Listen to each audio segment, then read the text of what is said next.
Good morning students, હું તરુણ પટેલ પાલનપુરથી આવું છું. હું તમારો ગણિત વિષયનો નવો શિક્ષક છું.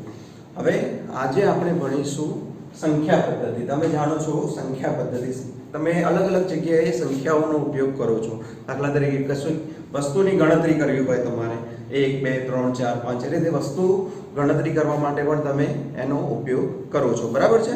તો એમાં પહેલા આપણે ભણીશું સંખ્યા પદ્ધતિ દ્વારા સંખ્યાના પ્રકાર કેટલા છે, બરાબર. તો એમાં પહેલા સંખ્યાના પ્રકાર કેટલા છે તો એ લખીશું આપણે અહીંયા.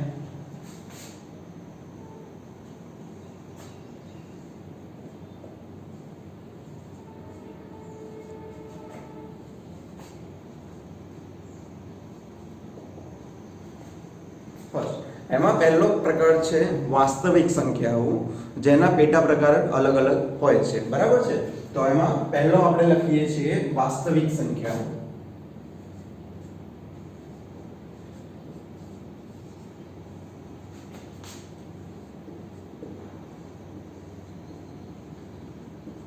જેના બે પ્રકાર છે. વાસ્તવિક સંખ્યાઓના બે પ્રકાર છે.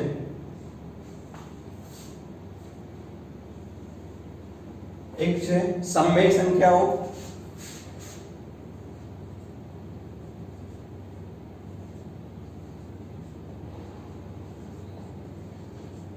અને બીજો અસમય સંખ્યાઓ.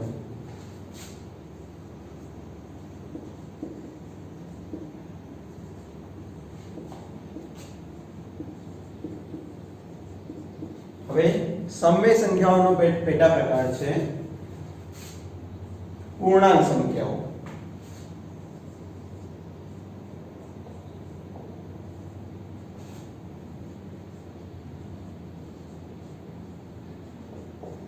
એનો પેટા પ્રકાર છે પૂર્ણ સંખ્યાઓ.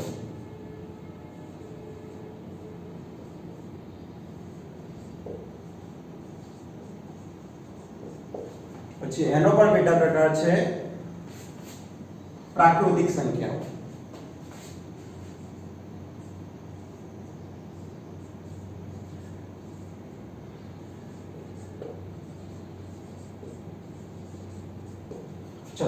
હવે એને કઈ સંજ્ઞા વડે દર્શાવવામાં આવે છે તો પહેલું છે વાસ્તવિક સંખ્યાઓ. વાસ્તવિક સંખ્યાઓ આપણે એને r વડે દર્શાવીશું, એને કહેવાય છે રિયલ નંબર. પછી છે આપણી સમય સંખ્યાઓ. સમય સંખ્યાઓને આપણે q વડે દર્શાવીશું, બરાબર છે, જેને કહેવાય છે રેશનલ નંબર. એના પછી છે અસમય સંખ્યાઓ. અસમય સંખ્યાઓને આપણે શેના વડે દર્શાવીશું? s વડે. ઓકે, તો s શું છે? આપણી ઇરેશનલ સંખ્યાઓ, ઇરેશનલ નંબર જે છે આપણી અસમય સંખ્યાઓ. પછી છે આપણી પૂર્ણાંક સંખ્યાઓ. પૂર્ણાંક સંખ્યાઓને આપણે કયા સંજ્ઞા વડે દર્શાવીશું? તો એને z વડે દર્શાવવામાં આવે છે, બરાબર છે. પછી પૂર્ણ સંખ્યાઓ. પૂર્ણ સંખ્યાઓને આપણે શાના વડે દર્શાવીએ છીએ? તો w વડે દર્શાવીએ છીએ, જેને હોલ નંબર કહેવાય છે. એના પછી છે આપણી પ્રાકૃતિક સંખ્યાઓ. પ્રાકૃતિક સંખ્યાઓને આપણે નેચરલ નંબર કહીશું, તો એને n વડે દર્શાવીએ છીએ, બરાબર છે. ચલો, હવે તમને પ્રકાર ખબર પડી ગઈ. ફર્સ્ટ છે વાસ્તવિક સંખ્યાઓ, જેને રિયલ નંબર કહેવાય છે. પછી છે સમય સંખ્યાઓ, અસમય સંખ્યાઓ. સમય સંખ્યાઓમાં પ્રકાર છે પૂર્ણાંક સંખ્યાઓ, એના પછી છે પૂર્ણ સંખ્યાઓ અને છેલ્લે છે પ્રાકૃતિક સંખ્યાઓ, બરાબર છે. હવે આપણે એમને લાઈન વાઇઝ ભણીશું કે પ્રાકૃતિક સંખ્યાઓ કોને કહેવાય, પૂર્ણ સંખ્યાઓ કોને કહેવાય, પૂર્ણાંક સંખ્યાઓ કોને કહેવાય, પછી સમય સંખ્યાઓ કોને કહેવાય, પછી અસમય સંખ્યાઓ અને વાસ્તવિક સંખ્યાઓ, બરાબર છે. ઓકે,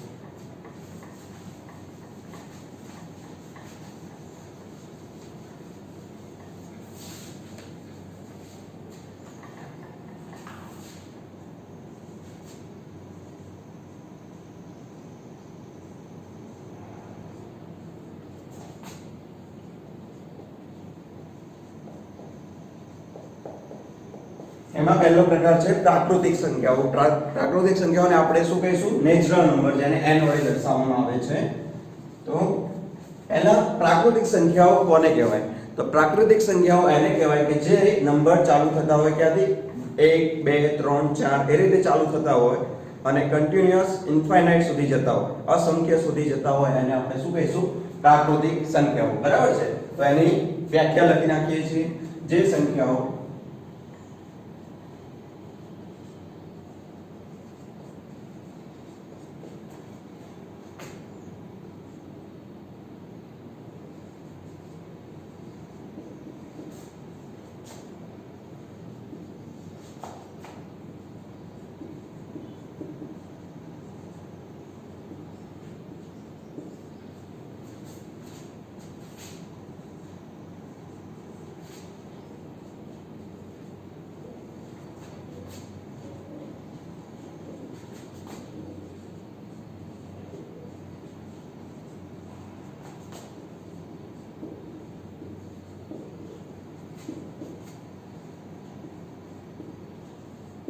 શું છે એની વ્યાખ્યા? કે જે સંખ્યાઓ 1 થી ચાલુ થઈને અસંખ્ય સુધી જતી હોય તેને આપણે શું કહીશું? પ્રાકૃતિક સંખ્યાઓ કહીએ છીએ. તો પ્રાકૃતિક સંખ્યાઓ કઈ કઈ છે? તો ઉદાહરણ તરીકે આપણે લખીશું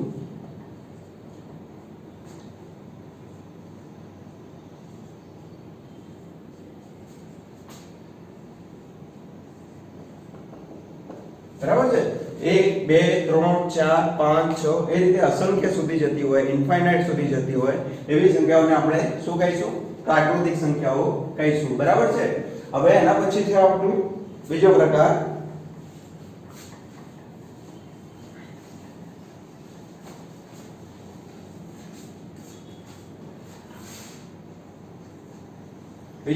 છે આપણો પૂર્ણ સંખ્યાઓ. પૂર્ણ સંખ્યાઓ કોને કહેવાય?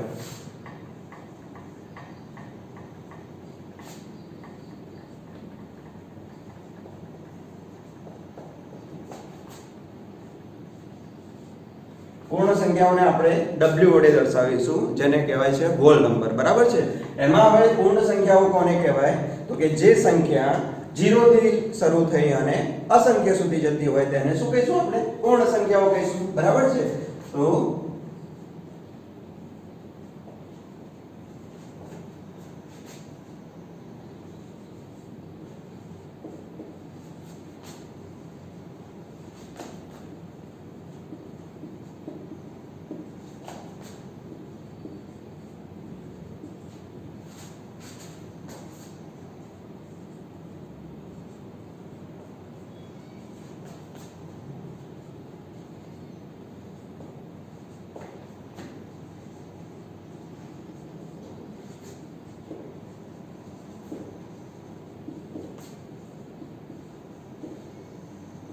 હવે એમાં ઉદાહરણ કયા કયા છે? તો કે 0 1 2 3 એ રીતે ઇન્ફાઇનાઇટ સુધી જતી હોય. ઉદાહરણ તરીકે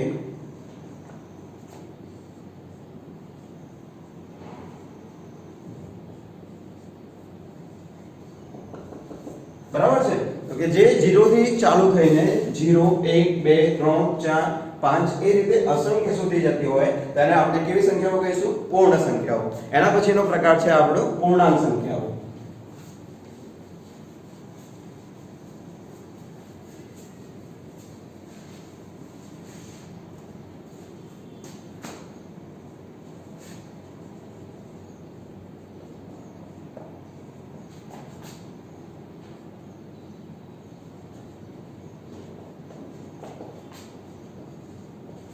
ચલો પૂર્ણાંક સંખ્યાઓને ઇંગ્લિશમાં કહેવાય છે ઇન્ટીજર. ઇન્ટીજરને આપણે z વડે દર્શાવીએ છીએ. બરાબર છે.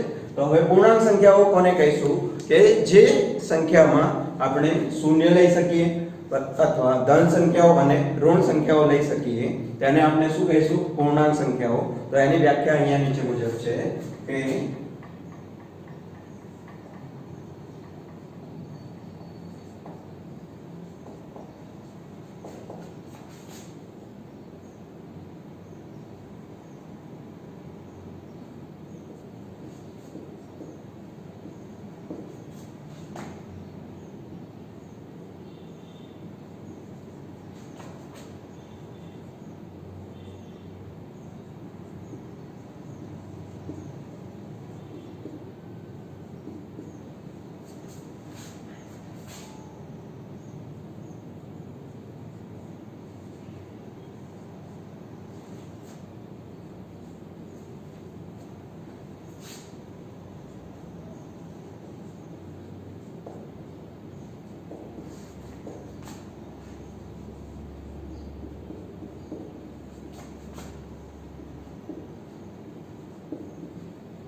ચલો આમાં એવું છે કે જે સંખ્યાઓમાં ઋણ સંખ્યા શૂન્ય ધન સંખ્યાઓનો સમાવેશ થતો હોય પણ હવે ઋણ સંખ્યાઓ કેવી અને ધન સંખ્યાઓ કેવી એમાં પણ ઘણી બધી સંખ્યાઓ હોય છે. તો આ ઋણ સંખ્યાઓ કેવી? પૂર્ણ સંખ્યાઓ હોવી જોઈએ. ઋણ પૂર્ણ સંખ્યા અને ધન પૂર્ણ સંખ્યાઓ આપણે લઈશું. બરાબર છે. તો હવે એનું ઉદાહરણ છે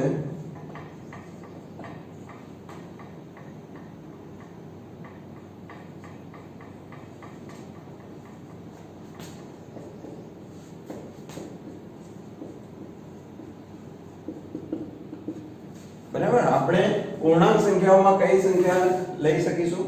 -4 -3 -2 -1 0 1 2 3 અને 4. અહીંયા શું છે? અહીંયા પણ ઇન્ફાઇનાઇટ સુધી જશે એટલે કે અસંખ્ય સુધી જશે. જમણી બાજુ પણ અસંખ્ય સુધી જશે. તો હવે શૂન્યની જમણી બાજુ કઈ સંખ્યા આવે અને શૂન્યની ડાબી બાજુ કઈ સંખ્યાઓ આવે તો એનો અભ્યાસ કરીશું આપણે. તો 1 2 3 4 એ કેવી સંખ્યાઓ છે? તો કે ધન પૂર્ણ સંખ્યાઓ છે. બરાબર છે.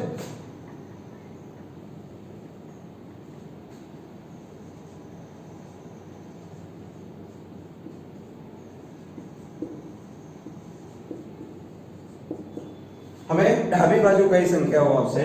તો ડાબી બાજુ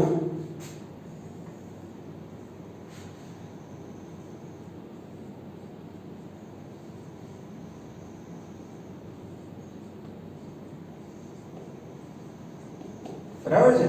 અને વચ્ચે કઈ સંખ્યા આવશે? તો શૂન્ય આવશે. બરાબર છે.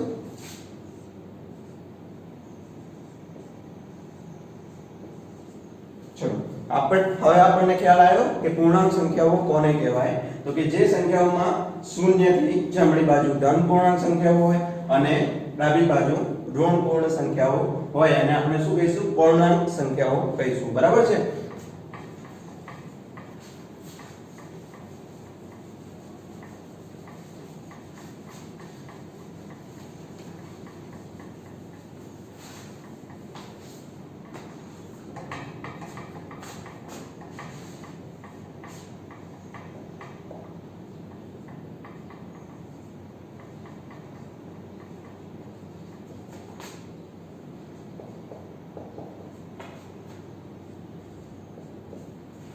સમમેય સંખ્યાઓ કે જેને આપણે શેના વડે દર્શાવીએ છીએ? q વડે દર્શાવીએ છીએ. q એટલે કે શું થશે? આને રેશનલ નંબર કહેવાય છે. હવે રેશનલ નંબર કોને કહેવાય? તો સમમેય સંખ્યા કોને કહેવાય? તો કે જો p અને q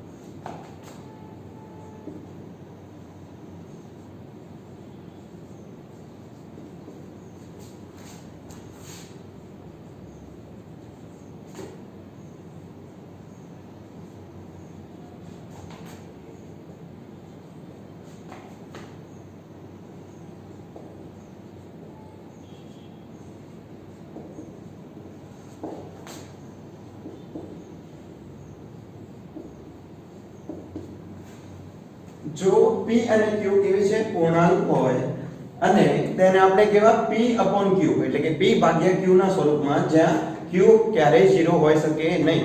કેમ 0 ના હોય?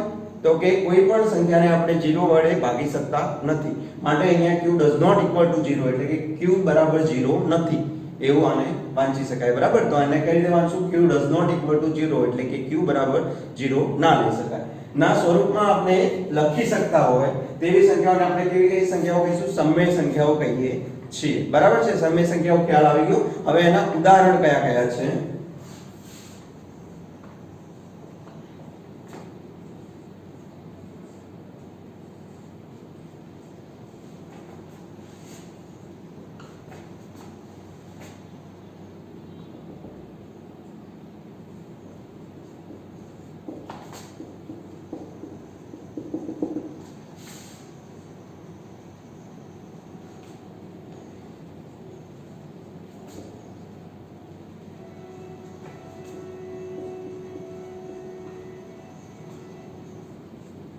જો હવે અહીંયા આપણે p કયા કયા લઈ શકીએ? બરાબર છે.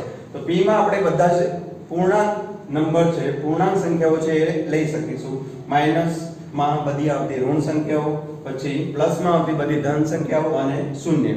ઉપર p બરાબર આપણે શૂન્ય લઈ શકીશું. કેમ? કારણ કે શૂન્યને કોઈ બી નંબર વડે ભાગીએ તો એનો ભાગાકાર શક્ય છે કે એનો જવાબ કેટલો આવશે? શૂન્ય આવશે. બરાબર છે. પરંતુ હવે q આપણે અહીંયા શું કર્યું છે? મેં ખોટાની નિશાની કરી છે. કેમ? કારણ કે આપણે ત્યાં શૂન્ય લઈ શકીશું નહીં. બરાબર. તો શૂન્યથી ડાબી બાજુની ઋણ સંખ્યાઓ લઈ શકીશું અને ધન સંખ્યાઓ લઈ શકીશું. બરાબર છે. તો એને p/q ના સ્વરૂપમાં લખી શકાય, જ્યાં p અને q શું છે એ તમને ખ્યાલ આવી ગયો, બરાબર છે. હવે p અને q નું ઉદાહરણ લઈએ તો કે હવે આ છે 3/4. 3/4 એ શું છે? આપણે સમય સંખ્યાઓ કહી શકીએ. કેમ? કારણ કે p કેવો છે? આમાંથી છે. q કેવો છે? આમાંથી છે. પણ 0 નથી. 0 ક્યારેય અહીંયા શક્ય નથી. કેમ? કારણ કે એ વ્યાખ્યાયિત થયું નથી, બરાબર છે.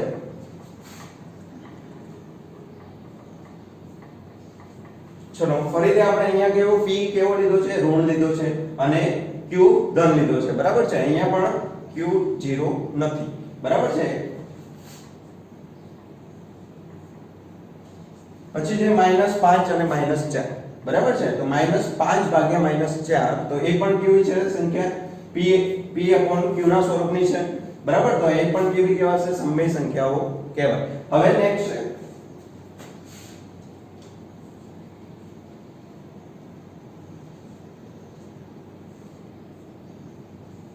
હવે જુઓ અહીંયા કેવી સંખ્યાઓ છે કે 0/5 કર્યું છે અને 0/6 -6 કર્યું છે, બરાબર.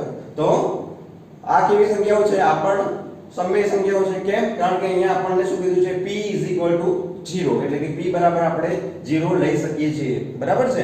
પણ હવે હું બીજી જે સંખ્યાઓ લખું છું એ આપણી કેવી હશે? 0 આપણે નીચે લઈએ છીએ તો શું થાય છે?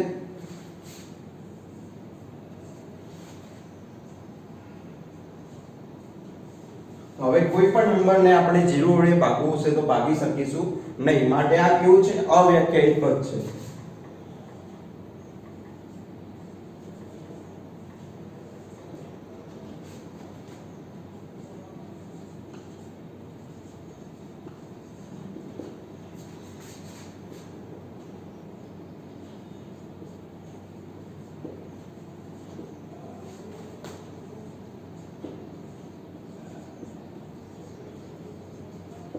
જુઓ હવે આ અવ્યાખ્યાયિત પદ છે, માટે આપણે એને સમય સંખ્યામાં લઈશું નહીં. તો આ સમય સંખ્યા નથી, બરાબર. ખ્યાલ આવી ગયો.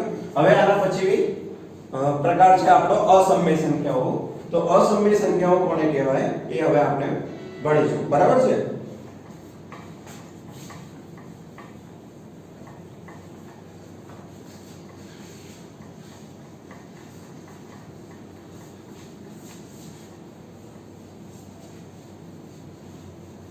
અસમય સંખ્યાઓ કઈ કહેવાશે? તો કે જેને આપણે p/q ના સ્વરૂપમાં ના લખી શકીએ, બરાબર છે. તો કે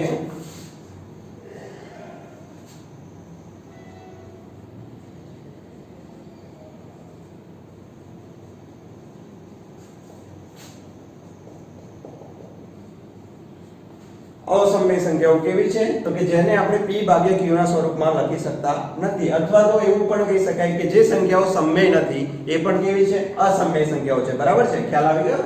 તો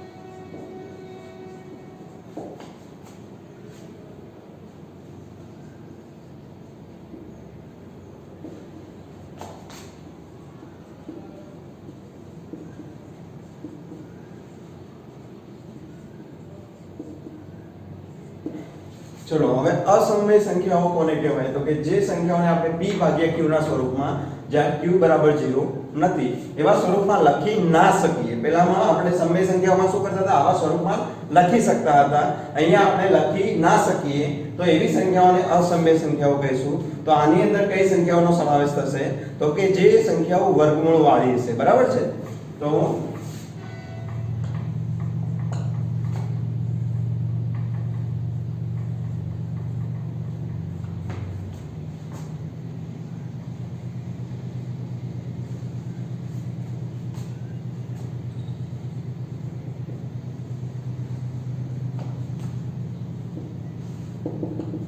હવે અહીંયા મેં બે ખાલી જગ્યાઓ છોડી છે, તમે જોઈ શકો છો કે બે ખાલી જગ્યાઓ કેમ છોડી છે એ તમને હું સમજાવું છું.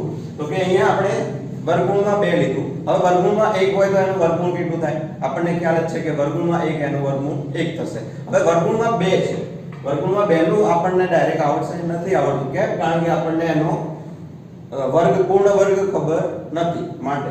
હવે વર્ગમૂળમાં 2, અહીંયા વર્ગમૂળમાં 3 છે, વર્ગમૂળમાં હવે 4 આવશે. વર્ગમૂળમાં 4 લખીએ છીએ અહીંયા, તો એનો જવાબ કેટલો આવે છે? 2 આવે છે જવાબ.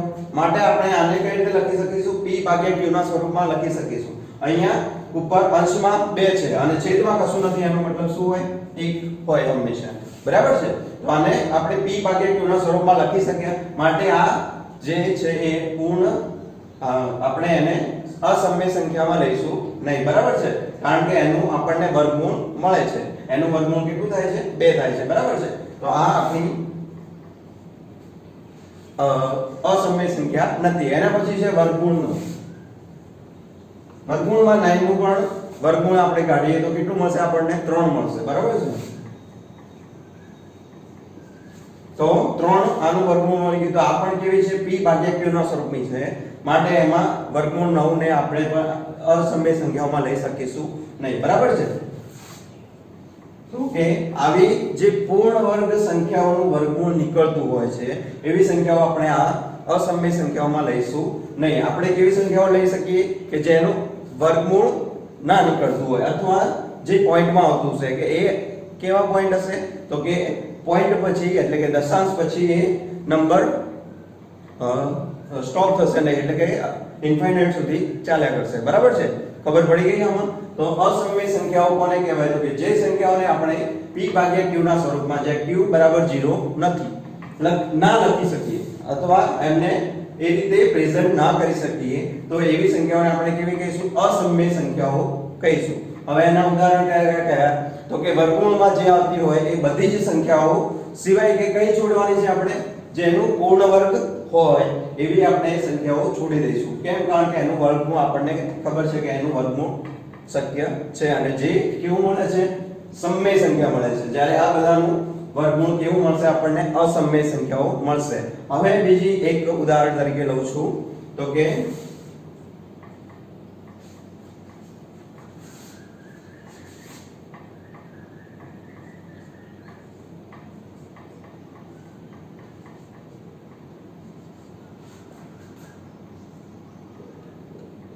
ચલો આ સંખ્યા પણ કેવી છે? આ દશાંશ વાળી સંખ્યા છે. તો કે 1.4341689 એ રીતે ચાલ્યા જ કરે છે. હવે અહીંયા સ્ટોપ થતી નથી. આ સંખ્યાને આપણે હવે p ભાગ્યા q ના સ્વરૂપમાં લખવી હોય તો લખી શકીશું નહીં. માટે આ પણ કેવી છે? અસમય સંખ્યા છે. બરાબર છે? ખ્યાલ આવી ગયો? તો આવી ઘણી બધી અસમય સંખ્યાઓ હોઈ શકે અને ઘણી બધી સમય સંખ્યાઓ પણ હોઈ શકે. હવે આપણને ખ્યાલ છે કે સમય સંખ્યાઓ છે, અસમય સંખ્યાઓ છે, પછી પૂર્ણ સંખ્યાઓ, પૂર્ણાંક સંખ્યાઓ બધી કેવી છે? અસંખ્ય સંખ્યાઓ છે. કેમ? કારણ કે આપણે એને ગણી શકતા નથી. અસંખ્ય સુધી વિસ્તરેલી છે. બરાબર છે? હવે આપણને ખ્યાલ આવી ગયો અસમય સંખ્યાઓ કોને કહેવાય. હવે વાસ્તવિક સંખ્યા કોને કહેવાય? તો કે વાસ્તવિક સંખ્યાઓમાં બધી જ સંખ્યાઓને પ્રાકૃતિક સંખ્યા છે, પૂર્ણ સંખ્યા છે, પૂર્ણાંક સંખ્યા છે, એવી બધી જ સંખ્યાઓનો સમાવેશ થતો હોય તો એને આપણે શું કહીશું? વાસ્તવિક સંખ્યાઓ કહીશું. તો ચલો એ આપણે આગળ ભણીએ છીએ.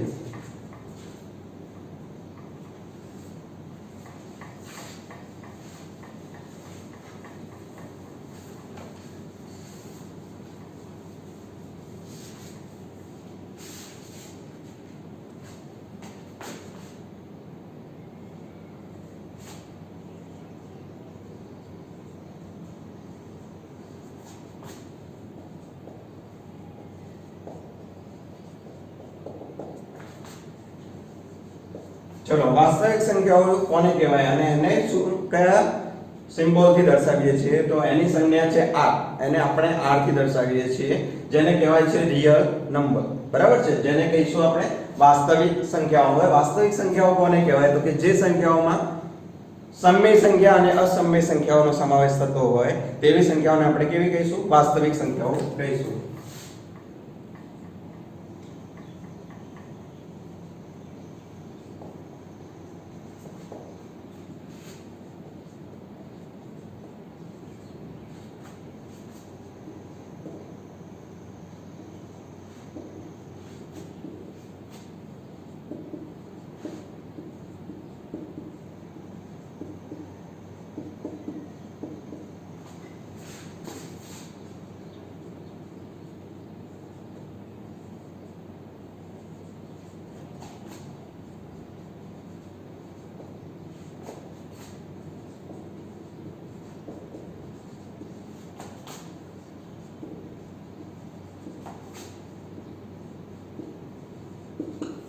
તો વાસ્તવિક સંખ્યાઓ જેને આપણે રિયલ નંબર કહીશું, જેમાં જે સંખ્યાઓમાં સમમેય અને અસમમેય બંને સંખ્યાઓનો સમાવેશ થતો હોય તેને કઈ કહીશું આપણે? વાસ્તવિક સંખ્યાઓ કહીશું. હવે એનું ઉદાહરણ કઈ રીતે લઈએ છીએ?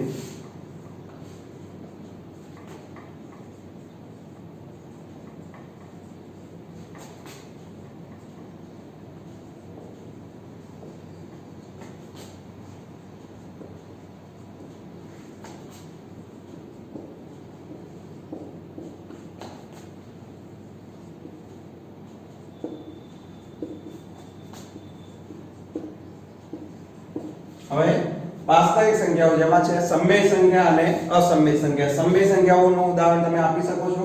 કયું છે? 3/5 બરાબર 3/4 છે. અને અસમમેય સંખ્યાઓનું વર્ગમૂળમાં 3 બરાબર. હવે આ બંને સંખ્યાઓનો સમાવેશ જે વાસ્તવિક સંખ્યાઓમાં થાય છે તો આવી સંખ્યાઓને આપણે કેવી કહીશું? વાસ્તવિક સંખ્યાઓ. હવે આપણને પ્રશ્ન થાય કે કઈ સંખ્યા વાસ્તવિક? હા હું લેતો નથી અહીંયા. આ એકલી સંખ્યા લઈએ તો કે 3/5 એ વાસ્તવિક સંખ્યા છે? તો હા ચોક્કસ છે, કારણ કે બધી જ સમમેય સંખ્યાઓ કેવી છે? વાસ્તવિક સંખ્યાઓ છે. અથવા બધી જ અસમમેય સંખ્યાઓ પણ વાસ્તવિક સંખ્યાઓ છે, અને બંને જોડે મળીને પણ એ કેવી કહેવાશે? વાસ્તવિક સંખ્યાઓ કહીશું આપણે. બરાબર છે? તો સમજાઈ ગયું છે. આનું ઉદાહરણ બીજા આપણે લઈએ.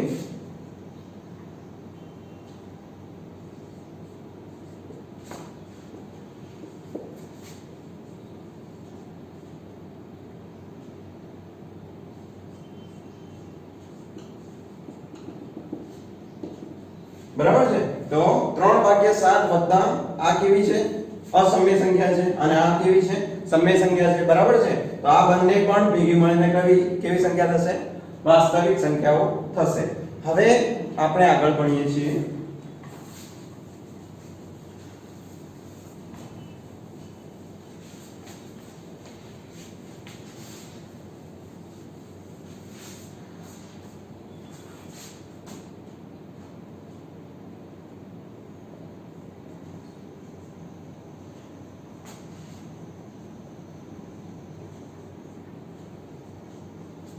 પ્રાકૃતિક સંખ્યાઓ. પ્રાકૃતિક સંખ્યાઓને આપણે પૂર્ણ સંખ્યા કહી શકીશું? તો હા પૂર્ણ સંખ્યા છે.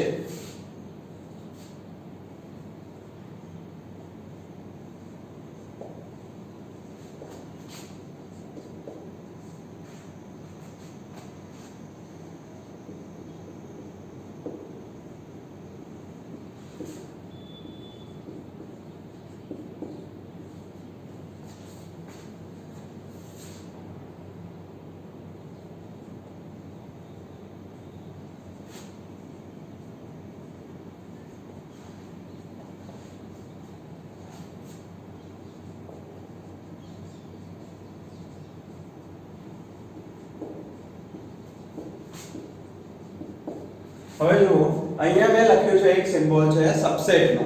હવે આને શું કહેવાય? ઉપગણ કહીશું. એટલે કે પ્રાકૃતિક સંખ્યાઓ એ પૂર્ણ સંખ્યાઓ કહેવાય, પૂર્ણ સંખ્યાઓ એ પૂર્ણાંક સંખ્યાઓ કહેવાય, પૂર્ણાંક સંખ્યાઓ એ સમમેય સંખ્યાઓ કહી શકાય, અને સમમેય સંખ્યાઓ આપણે વાસ્તવિક સંખ્યાઓ કહીશું. હવે બીજું એ કે પ્રાકૃતિક સંખ્યાઓને આપણે પૂર્ણ સંખ્યાઓ કહીશું, અને પ્રાકૃતિક સંખ્યા અને પૂર્ણ સંખ્યા બંનેને આપણે પૂર્ણાંક સંખ્યા કહી શકીશું. બરાબર છે? અને 1 2 અને 3 એટલે કે પ્રાકૃતિક સંખ્યા, પૂર્ણ સંખ્યા અને પૂર્ણાંક સંખ્યા ત્રણેયને આપણે કેવી? સમમેય સંખ્યા કહી શકીશું. અને 1 2 3 અને 4 નો સમાવેશ શામાં થશે? વાસ્તવિક સંખ્યાઓમાં. બરાબર છે? તો કેમ? તો આપણે જોઈએ તો કે 1 2 3 4 એ પ્રાકૃતિક સંખ્યાઓ છે. હવે પૂર્ણ સંખ્યાઓ કઈ છે? તો કે 0 1 2 3 4 એ રીતે છે. તો એ આમાં સમાવેશ થઈ ગયો. કેવી રીતે?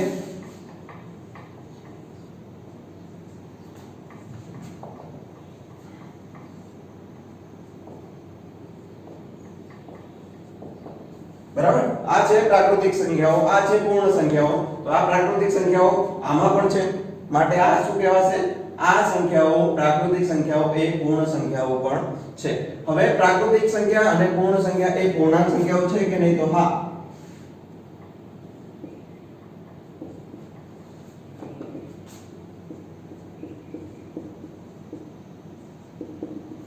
હવે આ બંને સંખ્યાઓ પ્રાકૃતિક સંખ્યાઓ અને પૂર્ણ સંખ્યાઓ બંને કેવી કહેવાશે તો કે પૂર્ણાંક સંખ્યાઓ. કેમ? કારણ કે આની અંદર બધી સંખ્યાઓ 1 થી 4 અને અસંખ્ય સુધી આ રીતે 0 થી લઈને અસંખ્ય સુધી એ બધી સંખ્યાઓનો સમાવેશ આમાં થઈ ગયો છે. બરાબર છે. હવે આ જ બધી સંખ્યાઓનો સમાવેશ આમાં થશે આપણી સમય સંખ્યાઓમાં થશે. બરાબર છે. તો સમય સંખ્યાઓ કઈ કઈ છે?